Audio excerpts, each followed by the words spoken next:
Olá, bem-vindos à nossa aula de Legislação Civil Especial. E o tema de hoje é o sequestro internacional de crianças. Está bem? Sequestro internacional de crianças. E nós vamos falar sobre o principal diploma legislativo sobre a matéria, que vem a ser a Convenção da Haia sobre os aspectos civis, repetindo aqui, civis, do sequestro internacional de crianças. Esta importante convenção foi concluída em Haia em 1980 e desde já antecipo que ela não lida só com crianças nos termos da legislação pátria brasileira, mas sim com um conceito um pouco mais envolvente de crianças, que conforme a gente vai ver, será aquele indivíduo com até 16 anos para fins de a realização das ações previstas na respectiva convenção. Vamos falar então sobre o objeto dela, que vem a ser a situação no âmbito da transferência ou retenção ilícitas. Transferência ou retenção ilícitas. Vamos ver o que vem a ser o retorno imediato, bem como as principais exceções. Essas exceções, por sua vez, estão fundadas no princípio do melhor interesse ou melhor interesse da criança e do adolescente, por vezes denominado também de superior interesse da criança e do adolescente, ou supremo interesse da criança e do adolescente. A gente vai ver como funciona a cooperação entre países aqui no âmbito dessa convenção. Vamos estudar, para tal, o auxílio direto, que envolve autoridades centrais, num modelo muito similar de outras convenções, como em matéria de alimentos, em matéria de tributação ou questões ambientais. Vamos estudar algumas questões relacionadas à legitimidade. Afinal, quem tem legitimidade para querer com que uma criança seja considerada, tenha sua retenção considerada ilícita, assim por diante, bem como seu retorno ao país de residência. E vamos ver questões relacionadas à jurisdição. Como é que se dá a ação pelos juízes aqui no âmbito da Convenção da Haia sobre o sequestro internacional de crianças. Então vamos lá. A Convenção da Haia sobre os aspectos civis do sequestro internacional de crianças vem a representar este importante marco legal, e o Brasil é um signatário desta convenção. O decreto sancionador vem a ser o 3.413 de 2000. Repetindo, decreto 3.413 de 2000.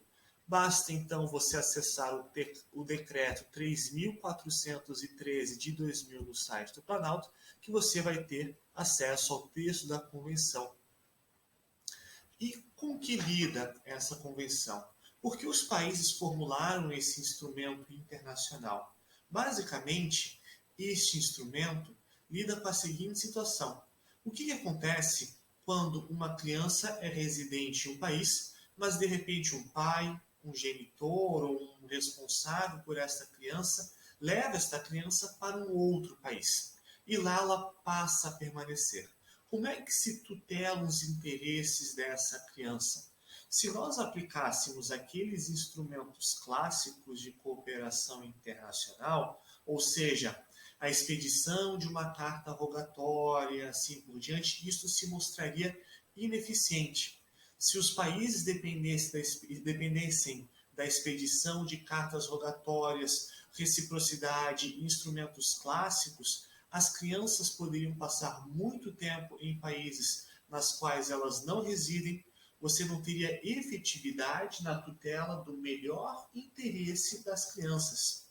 Então, para lidar melhor com essa situação de crianças residentes em um país, mas que são deslocadas para um outro país, é que surgiu essa importante convenção.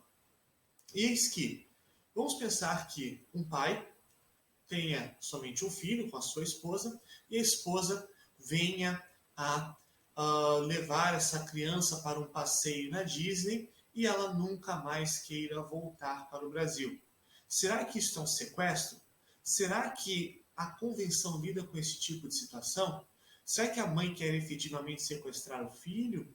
Olha só que interessante. A convenção aqui lida com os aspectos civis, ou seja, se aconteceu um crime ou não, isso é algo que fica em cargo da legislação interna dos países. Aqui, no âmbito da convenção, você tem um conceito civil. Não se busca punir, não se busca aplicar multa, não se busca de maneira nenhuma reprovar a conduta da pessoa que realizou esse ato que pode vir a ser considerado sequestro ou não. Isto fica em cargo da legislação penal interna dos países. Então, aqui se lida somente com questões práticas. Como lidar com a tutela da criança? Como resguardar o melhor interesse da criança, que foi então transferida de um país para o outro? Eis que, no âmbito da Convenção, nós já temos no artigo 1º um importante dispositivo, tá? Um importante dispositivo, que é justamente o objetivo principal da Convenção, que é, artigo 1º, a presente Convenção tem por objetivo assegurar o retorno imediato de crianças ilicitamente transferidas para qualquer Estado contratante ou nele retidas indevidamente. Ou seja, aqui tem-se um conceito tanto de transferência como de retenção ilícita. Se a criança foi levada para um país, mas ela queria, outro genitor queria, e eventualmente ela quis esta locomoção, mas agora sua permanência se mostra ilícita, essa permanência também é objeto de amparo aí pela Convenção da Haia. Então, já no artigo 1º, nós temos que o objetivo da convenção é justamente assegurar o retorno imediato. Está bem? O retorno imediato. A ideia básica da convenção é a seguinte: uma criança que esteja em uma determinada localidade, na medida em que ela foi transferida ilicitamente ou lá permanece ilicitamente, a convenção diz o seguinte: essa criança retorne para o seu país de origem. Está bem? A convenção quer que a criança diretamente, pura e simplesmente, está em um país onde ela não deveria estar, que ela retorne. Simplesmente retorne. Sem necessidade de carta rogatória, sem necessidade de uma sentença, sem necessidade de se analisar guarda ou não, a convenção tem como objetivo ser o mais simples possível. Essa convenção quer ser simples, quer ser direta. A criança está onde ela não deveria estar, que ela retorne. Está bem? Que ela retorne. E eis que este objetivo básico vem a resguardar o melhor interesse da criança. Porém, desde já, nós podemos pensar em várias situações em que pese ter ocorrido uma transferência ilícita ou uma retenção ilícita, essa retenção ela até pode ter uma justificativa. Pode ser que, em que pese ter ocorrido algo ilícito, a permanência da criança no local onde ela não deveria estar, no país onde ela não reside, talvez essa permanência dela seja interessante para esta criança. Talvez o retorno imediato não seja interessante para ela. E eis que este retorno imediato, que é um objetivo tão simples e inequívoco da Convenção, possui várias exceções. Então tá. Regra geral, a criança foi transferida ou encontra-se em um país onde ela não deveria estar, onde não é a sua residência, regra geral, que ela retorne. Exceções são várias. Artigos 12 e 13 da Convenção trazem hipóteses e depois a gente vai ver também uma cláusula aberta, que é o artigo 20. Então vamos começar com o artigo 13, está bem? Então vamos lá na Convenção para o artigo 13. Já no artigo 13, a gente vê o seguinte: artigo 13, sem prejuízo das disposições contidas no artigo anterior, a autoridade judicial ou administrativa do Estado requerido não é obrigada a ordenar o retorno da criança se a pessoa, instituição ou organismo que se opõe a seu retorno provar, primeiro, que a pessoa, instituição ou organismo que tenha a seu cuidado a pessoa da criança não exercia efetivamente o direito de guarda na época da transferência ou da retenção. Vamos pensar o seguinte: Vamos supor que uma criança, aqui ó, a criança tivesse como genitor o pai e a mãe. E eis que quem efetivamente cuidava da criança era só a mãe e essa criança não tinha vínculos com o pai. Eis que essa mãe transfere essa criança para um terceiro país. Para um terceiro país. Vamos supor que eles estivessem aqui nos Estados Unidos, mas o pai tivesse abandonado essa criança, ou seja, não exercia a guarda. O pai tinha abandonado essa criança lá nos Estados Unidos e a mãe vem com essa criança para o Brasil ou um país que seja signatário aí da convenção. Eis que, regra geral, a criança deveria retornar para o país de origem. Na verdade, a criança deveria retornar. Porém, temos aqui uma importante exceção, que é justamente a hipótese do genitor, aqui o pai, não cuidar da criança, de modo que este retorno da criança já não é devido. A criança pode permanecer, sim, aí neste outro país. Importante exceção à regra geral.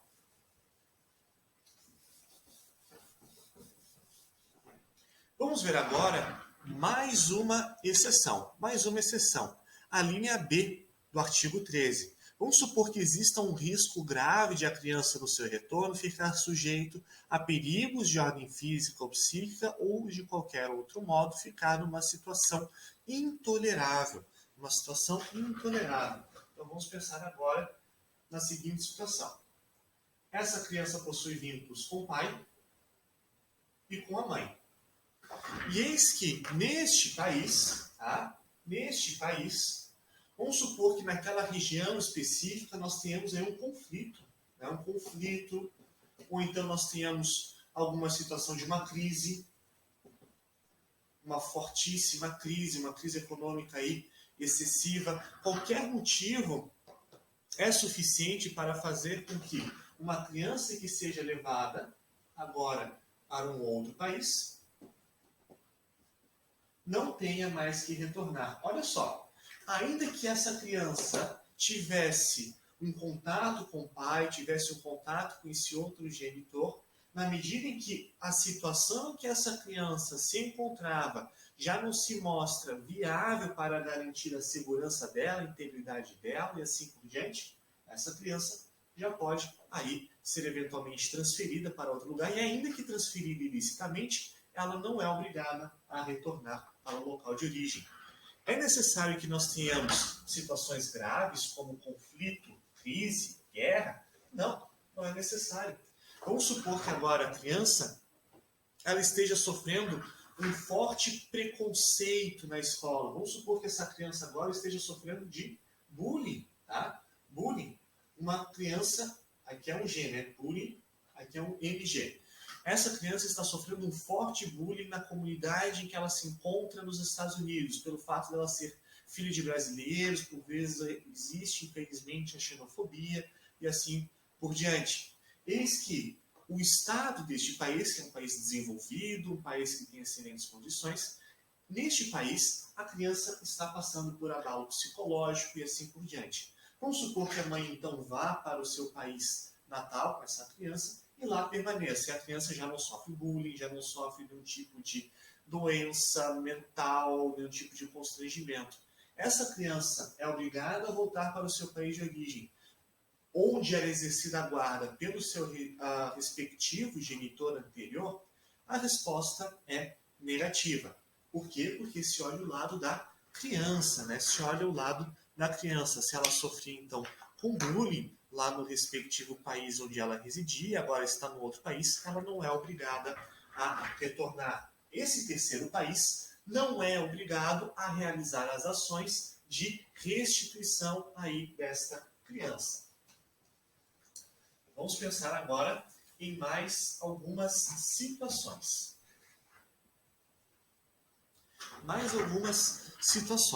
Não obstante o artigo 13 traçar essas importantes situações, nós temos as situações do artigo 12. Olha só o artigo 12. Quando uma criança tiver sido ilicitamente transferida ou retida nos termos do artigo 3º, que estabelece os parâmetros, né, melhor delimita o que vem a ser uma transferência ou retenção ilícita, e tem ocorrido um período de olha só, e tenha decorrido um período de menos de um ano entre a data de transferência, tal, os estados devem devem ordenar o retorno. Olha só, esse artigo 12, falando aí de melhor maneira, está dizendo o seguinte: o estado, um terceiro estado aqui, um terceiro país, em que se encontra a criança, ele, vendo que essa criança está lá por um período de até um ano, ele tem que ordenar, realizar uma medida para que a criança retorne para o país anterior. Eis que é requisito, é pressuposto do retorno imediato, tá? É pressuposto desse retorno imediato que a criança esteja aqui, ó, por até um ano, tá? É um pressuposto da ordem de retorno, tá? Que a criança esteja até um ano. O retorno imediato é aquele que se sucede em até um ano. Isso que é imediato. Imediato é 1 ano, 2 anos. O que é um retorno? O que é esse retorno aí? Até quanto tempo que uma criança pode ficar? Deve-se realizar esse retorno, evitando-se qualquer morosidade. E eis que, se a criança já tiver permanecido por 1 ano, como é que fica a situação? Se a criança tiver permanecido por 1 ano ou mais, o Estado pode ou não determinar o seu retorno. Agora, quando já decorreu 1 ano, está bem? Quando já decorreu 1 ano, o Estado vai ter que analisar qual que é a situação desta criança, se ocorreu ou não a integração. Integração.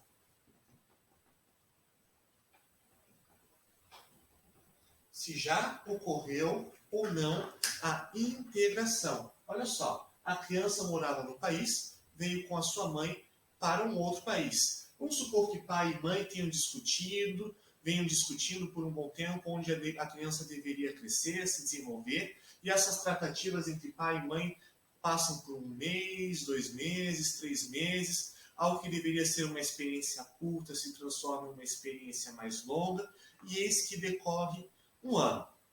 Decorreu 1 ano, agora o país, através do seu poder judiciário, vai ter que fazer a seguinte análise.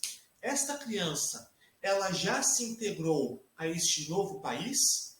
Sim ou não? Esta criança já se integrou a este novo país? Sim ou não? Esta análise da integração tem que ser feita. Ou seja, já não se fala em um retorno imediato. Este retorno já não é tão imediato assim.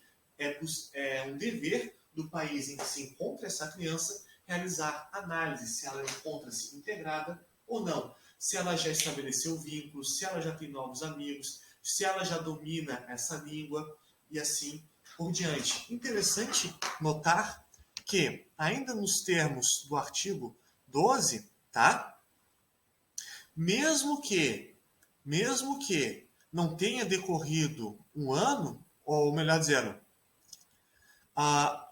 decorrido esse período de 1 ano, uma vez que seja possível se analisar que a criança já se integrou, a própria palavra da criança pode ser utilizada, está bem?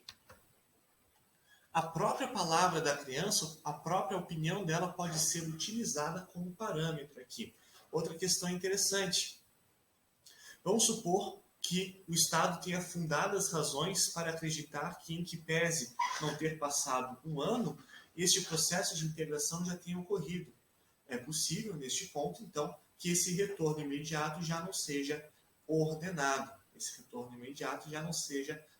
Vamos supor que os pais têm uma vida muito itinerante, sempre mudando de países, né? Nessa hipótese, em que pese não ter transcorrido 1 ano, o Estado em que se encontra essa criança pode deixar de efetivar esse retorno imediato.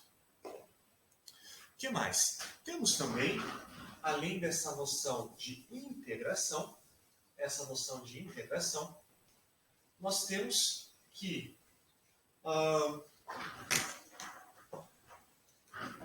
esse retorno entre esse retorno da criança para o seu genitor, para o seu país de origem, tá? Pode não acontecer ainda por uma cláusula genérica.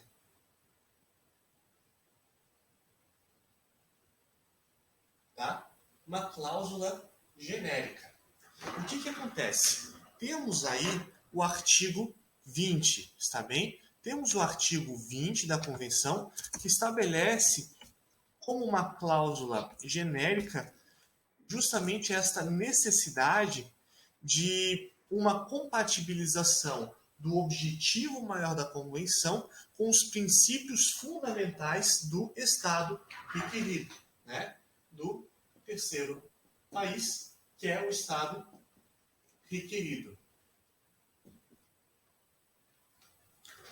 Se houver um motivo fundamental conforme o direito deste Estado aqui, o retorno não necessariamente deve ocorrer. O retorno não deve necessariamente ocorrer. Aqui é muito difícil se estabelecer o que vem a ser essa cláusula genérica ou como melhor se resguardar a mesma.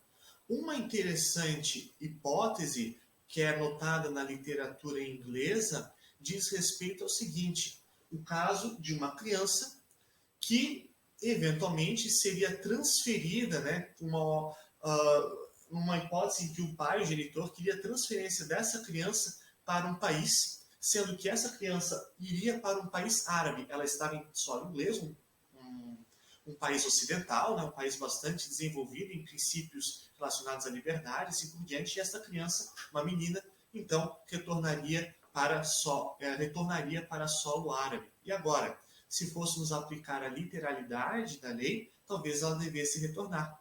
Mas será que uma criança em que pese ter vindo de um mundo árabe,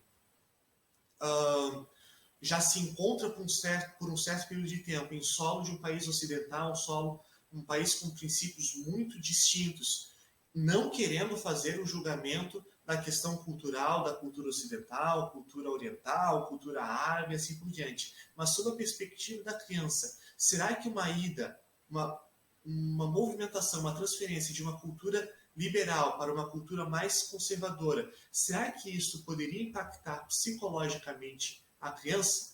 Então, temos aí um interessante cenário que nós poderíamos conjecturar uma aplicação da cláusula genérica para melhor resguardar o interesse da criança. Até porque o fato da criança ir para o solo árabe não quer dizer que ela vai passar perigo, não quer dizer que ela vai passar por constrangimento, não quer dizer que ela vai passar por qualquer tipo de violência, não é verdade?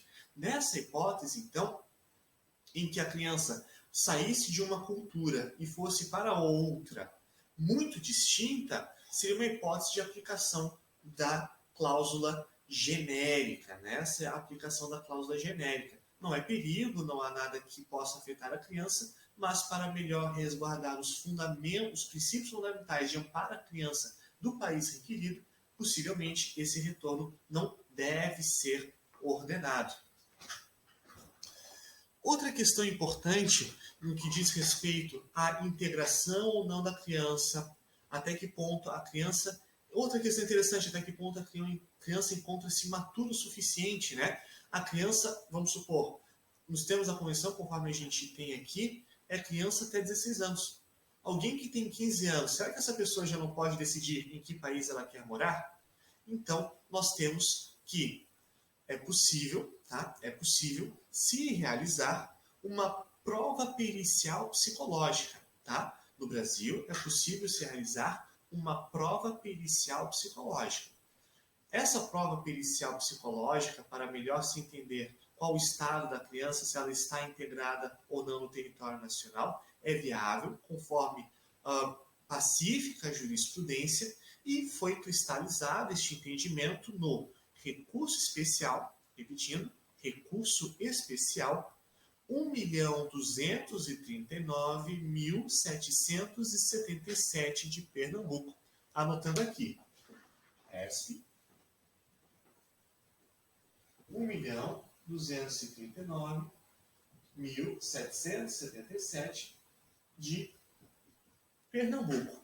Interessante julgado em que se faz uma análise do princípio do melhor interesse da criança e também de questões relacionadas à jurisdição internacional e a possibilidade de produção de prova. Um julgado bem importante aí sobre a matéria.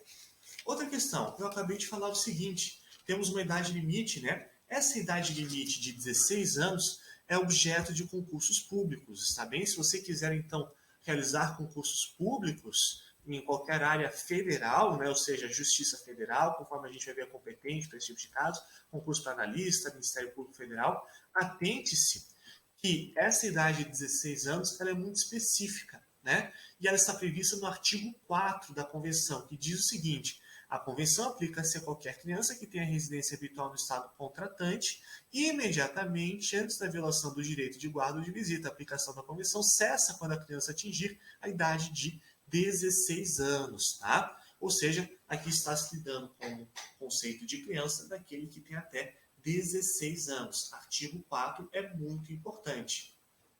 Outra questão: auxílio direto. Como é que se dá essa ordem de retorno? Tá? Nós temos, então, aqui a ideia de auxílio direto. Auxílio direto. E é interessante nós notarmos aqui que esse auxílio direto deve ser um auxílio célere para melhor se atender aos interesses da criança. Há necessidade de celeridade. Então, como é que funciona esse auxílio direto? Vamos supor que determinada criança esteja num país, tá? Num país qualquer, país 01, e nós tenhamos alguém, uma parte, conforme a gente já vai ver quem é legitimado, nós temos então um requerente, alguém que diz possuir a guarda no país 02. A criança está em um país e o requerente está no país 2. Como é que funciona esse auxílio direto? Esse auxílio direto funciona da seguinte maneira: esse requerente vai contactar no seu respectivo país a chamada autoridade central. A autoridade central deste país, a autoridade central aqui do país 2, vai contactar a autoridade central do país em que se encontra a criança.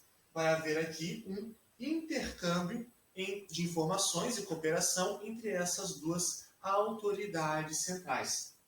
De modo que o requerente não precisa fazer nada no país em que se encontra a criança. O requerente não precisa acionar o Poder Judiciário, nada nesse sentido. O requerente tem que acionar a autoridade central de seu respectivo país, que vai acionar a autoridade central do país em que se encontra a criança. Então, é a autoridade central do país que se encontra a criança que vai realizar as ações necessárias para que essa criança vá para o país do requerente. Né? Um pouquinho complicado o esquema, mas na prática é bastante simples, bastante simples. É mais simples do que se procurar o Poder Judiciário, né? Que daí já envolve expedição de cartas rogatórias, é um processo lento e assim por diante. Esse processo ele é rápido. Outra questão interessante. A autoridade central, tá? A autoridade central no Brasil mudou muito nos últimos tempos.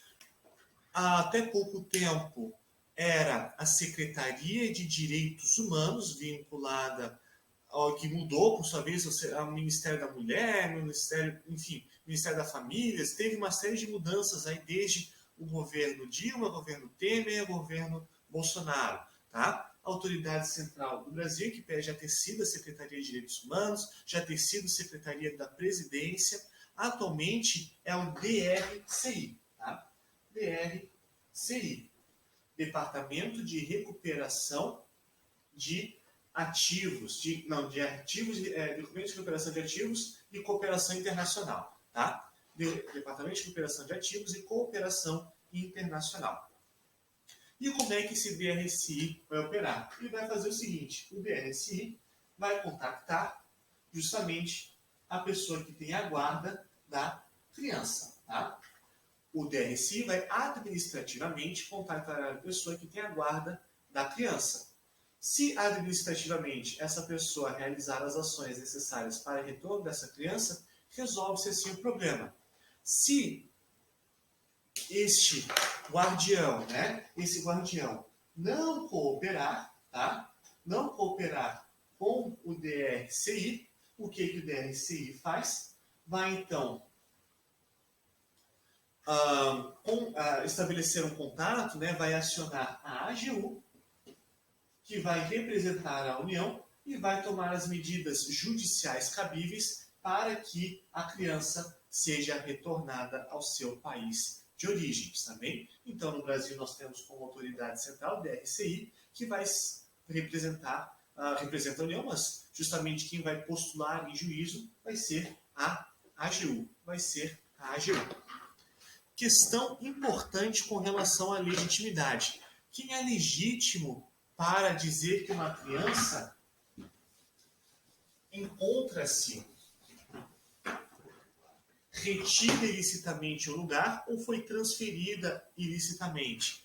A convenção ela é bastante ampla neste ponto e estabelece que qualquer pessoa, tá? Qualquer pessoa pode realizar esta denúncia, realizar um pedido de retorno imediato. Este retorno imediato está previsto no artigo 8 da Convenção. Melhor dizendo, esta legitimidade está prevista no artigo 8. Qualquer pessoa, instituição ou organismo. Ou seja, pode o Ministério Público dizer que há uma criança retida indevidamente no Brasil? Pode. Pode uma ONG dizer que é uma criança retida indevidamente? Pode. Pode, por exemplo, um padre que eventualmente ficou sabendo de uma situação porque uma pessoa deixou uma criança juntamente deste líder religioso, algo um pouco mais novelesco. Pode essa pessoa, então, realizar um pedido de retorno imediato? Sim, para melhor se atender ao melhor interesse da criança. Não se lida com uma questão de direito eminentemente privado aqui. Aqui é uma questão de ordem pública. O melhor interesse da criança é uma questão de ordem pública. Mais uma questão diz respeito à jurisdição. No Brasil, qual que é o órgão jurisdicional que vai lidar com essa demanda? Que vai, eventualmente, analisar os pedidos de retorno, que vai realizar as ações de localização da criança e assim por diante? O órgão vai ser a Justiça Federal, está bem? Porque como nós temos uma convenção internacional aqui, essa convenção internacional vai legitimizar, nos termos do artigo 109 da Constituição Federal, a atuação da Justiça Federal. E ainda com relação à Justiça Federal, nós temos o seguinte, tá? O juiz federal, quando ele for fazer análise de qualquer pedido, de qualquer pleito relacionado à restituição da criança para seu país de origem, ele vai ter uma cognição, tá? Uma cognição limitada, tá? O juiz, ao exercer a sua jurisdição, vai realizar ela limitadamente. Há uma cognição limitada. Por que é uma cognição limitada? Porque o juiz não pode lidar com toda e qualquer questão conexa com este pedido de restituição.